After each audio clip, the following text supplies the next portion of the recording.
വാഹനത്തിലേക്ക് സ്ഥാനാർത്ഥി കയറുന്നു. ഒപ്പം മന്ത്രി എം പി രാജേഷ് ആണെന്ന് തോന്നുന്നു. നീല ഷർട്ടായിരുന്നു. അതെ, എം പി രാജേഷാണ് കൂടെയുള്ളത്. സാനിയോ, വേറെ ആരൊക്കെയുണ്ട് വാഹനത്തിൽ? എ റഹീം കയറുന്നുണ്ടോ? ആലോചനയിലാണ്. കൃഷ്ണദാസിനെ കണ്ടില്ല. അവിടെ ഉണ്ടോ? മന്ത്രി എം പി രാജേഷാണ് ആദ്യം കയറിയിരിക്കുന്നത്. ഇവിടെയുണ്ട്. അദ്ദേഹം മുൻനിരയിൽ തന്നെയുണ്ട്. മുൻ മന്ത്രി എ കെ ബാലനുണ്ട്. മന്ത്രി എം പി രാജേഷ്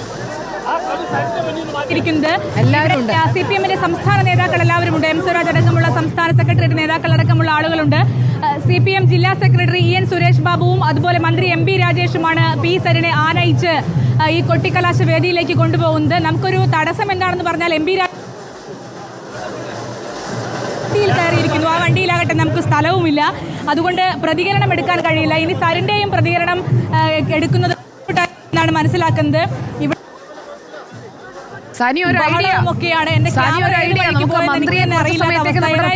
വലിയ ആവേശപൂർവ്വമാണ്. മന്ത്രി എം പി രാജേഷിനെ നമ്മുടെ റിപ്പോർട്ടറാക്കി മാറ്റാം നമുക്ക് വേണമെങ്കിൽ. മന്ത്രിക്ക് കൊടുക്കേണ്ടി വരുമെന്നാണ് എനിക്ക് തോന്നുന്നത്.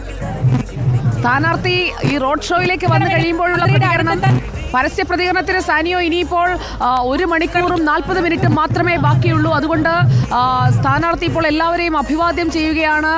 റോഡ് ഷോയായുള്ള പുറപ്പെടൽ. മറ്റിടങ്ങളിലൊക്കെ ഈ വാദ്യമേളങ്ങളൊക്കെ ഉണ്ട്. ഇവിടെ കൊട്ടും പാട്ടും ആണില്ലേ?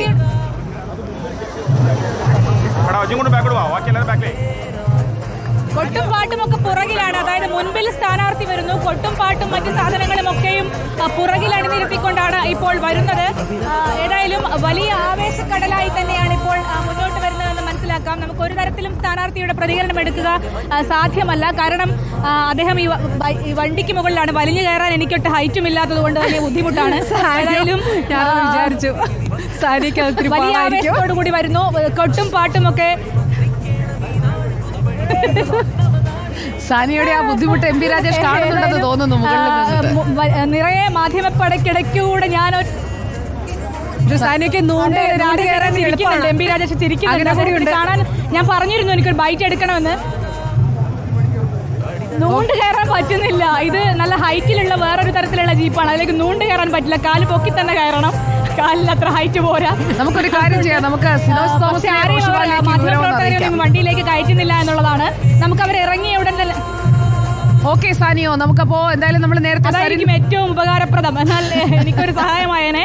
ഏതായാലും ശരി സാനിയോ, നമുക്കത് റോഷിപാലിലേക്ക് പോകാം. റോഷിപാൽ ഇതുവല്ലോ അറിയുന്നുണ്ടോ? സാനിയോയ്ക്ക് സ്ഥാനാർത്ഥിയുടെ അടുത്തേക്ക് കയറാൻ കഴിയുന്നില്ല. സ്ഥാനാർത്ഥി വലിയ ഉയരമുള്ള വാഹനത്തിലാണ് കയറിയിരിക്കുന്നത്. അവിടെ ആർക്കും കയറാൻ പറ്റുന്നില്ല കേട്ടോ. മറ്റ് വാഹനങ്ങൾ പോലെയല്ല. ഒരു ചാനലുകാർക്കും ഒക്കെയുള്ള ആരെയും കണ്ടില്ല. വേറെ സിനോജ് തോമസിലേക്ക് കൂടി പോകാം. സിനോജ് തോമസ്, LDF ക്യാമ്പിലെ വാഹനമാണെന്ന് തോന്നുന്നു ഏറ്റവും ഉയരമുള്ള വാഹനം. സുജയ ആയിരിക്കാം. എൻ്റെ അടുത്തേക്ക് ആ വാഹനം വരുന്നതേ ഉള്ളൂ. ഞാൻ നിൽക്കുന്നത് സ്റ്റേഡിയം ജംഗ്ഷനിലാണ്. ഇവിടെയാണ് ആ ജാഥ എത്തിച്ചേരേണ്ടത്. കൊട്ടിക്കലാശം നടക്കേണ്ട സ്പോട്ടിലാണ് ഞാനുള്ളത്. ഇവിടെ നിന്ന് നോക്കിക്കഴിഞ്ഞാൽ അപ്പുറവശത്ത് BJPയുടെ കൊട്ടിക്കലാശത്തിൻ്റെ ആഘോഷം കാണാം.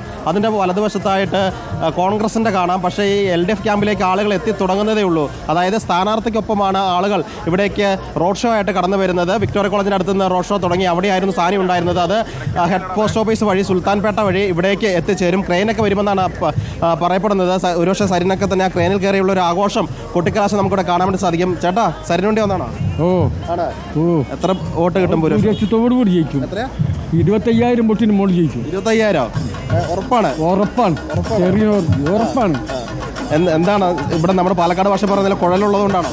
കുഴലുണ്ട്, അതിനെ കൊണ്ടില്ല. അയാളെ വ്യക്തിപരമായിട്ടുള്ള അയാളെ വിദ്യാഭ്യാസവും അയാളെ എല്ലാ സർക്കാർ നോക്കുകയാണെങ്കിൽ അയാൾ നല്ല വോട്ടിന് ജയിക്കും. രാഹുൽ മാങ്കട്ടത്തിൽ വിദ്യാഭ്യാസമുള്ള ആളല്ലേ?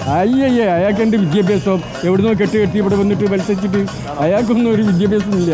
ഇറക്കിയ ആളാ പിന്നെ ആണല്ലേ?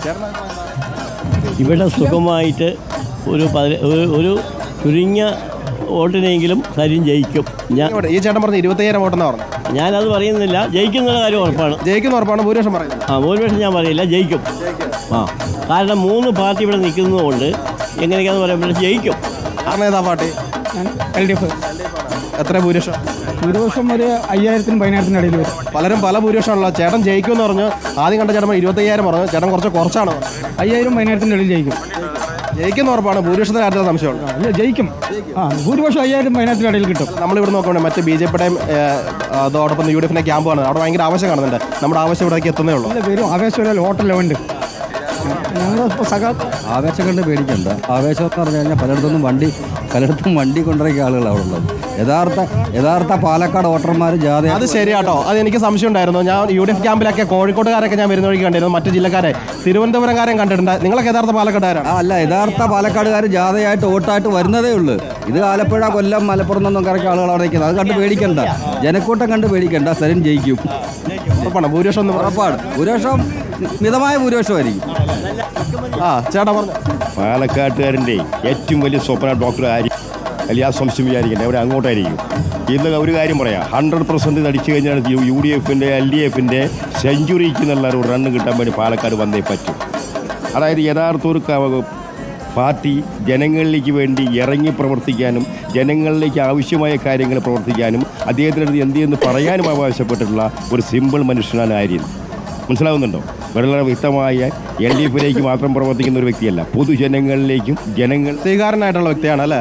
അതായത് നമ്മൾ നിലപാടുകൾക്ക് ആകണം, പക്ഷേ അയാൾ വ്യക്തിത്വമുള്ള മനുഷ്യനാണ്. ഇപ്പം എൻ്റെ മകൻ BCom പഠിക്കുന്നതാണ്, ഒരു പാർട്ടിയിലില്ല. അവൻ എന്നോട് രാവിലെ പറയാ, അച്ഛാ അയാൾ ബുദ്ധിമാനാണെന്നാണ് പറഞ്ഞത്, പഠിപ്പുള്ള ആളാണെന്നാണ് പറഞ്ഞത്. അല്ല, ബുദ്ധിമാൻ പഠിപ്പുള്ളതുകൊണ്ടാണ്, അല്ലെങ്കിൽ സമയം നോക്കി രാഷ്ട്രീയം മാറിയതുകൊണ്ടാണ്? അല്ലല്ല, പഠിപ്പുള്ള ആളാണ്, ബുദ്ധിയുള്ള ആളാണ്. അതായത് ജനങ്ങൾക്ക് എന്തെങ്കിലും ഉപകാരം ചെയ്യുന്ന വ്യക്തിയാണെന്നാണ് പറഞ്ഞത്. 3 പാർട്ടിക്കാരോട് പ്രസംഗിച്ചു, ഒരാളുടെ പാർട്ടി ഞാൻ പോയില്ല. അപ്പം ഞാൻ ചോദിച്ചു, നീ ആർക്കാ വോട്ട് ചെയ്യുന്നത്? അച്ഛാ അയാൾ ബുദ്ധിയുള്ള ആളാണ്, അയാൾ വോട്ട് ചെയ്യുന്നത് എന്നോട് പറഞ്ഞു. മോൻ സരിന് വോട്ട് ചെയ്യും? മോൻ വോട്ട് ചെയ്യും, ഞാൻ വോട്ട് ചെയ്യും.